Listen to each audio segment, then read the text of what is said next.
আচ্ছা, তোমরা কি জানো আমাদের বাংলায় এমন এক উৎসবের কথা যেখানে এক দেবীর উদ্দেশ্যে হাজার হাজার মানুষ একত্রিত হয়? প্রায় 100 বছরের বেশি সময় ধরে এই মাঘী পূর্ণিমার প্রাক্কালে হাওড়া জেলার শালকিয়ার অধিষ্ঠাত্রী বড়মা সুসজ্জিত হয়ে তার সিংহাসনের ভক্তদের কাঁধে চেপে রওনা দেয় গঙ্গা স্নানের উদ্দেশ্যে। ওনার সাথে যোগ দেয় আরও 5 বোন। তার মন্দিরে ছড়িয়ে রয়েছে গোটা শালকিয়া জুড়ে।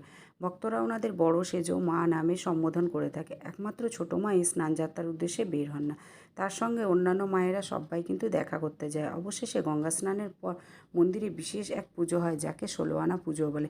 শীতলা মা ভক্তির এমন এক রূপ যা বসন্ত রোগ সহ অন্যান্য অনেক রোগকেই সারিয়ে তোলে। আর এই শালকিয়া জাগ্রত শীতলা মাকে ঘিরে অনেক অজস্র মানুষ ও ভক্তির যে সমন্বয় ঘটে তা আমাদের শালকিয়া তথা হাওড়া জেলার গর্ব। তাই একবার বলো জয়। যেহেতু আমাদের হাওড়া জেলা তথা শালকিয়ার বড় উৎসব মায়ের স্নান, তাই জন্য বলার আর অপেক্ষা রাখে না। আজকে কিন্তু একেবারে পরিষ্কার পরিচ্ছন্ন ধোয়া মাজা নিরামিষ। তাই জন্য করেছিলাম একটু ডালপুরি আর তার সাথে করেছিলাম আচারি আলুর দম, যেটা তোমাদের সাথে পরে আমি শেয়ার করে দেবো। এখন তোমাদের সাথে শেয়ার করছি গাজরের হালুয়া।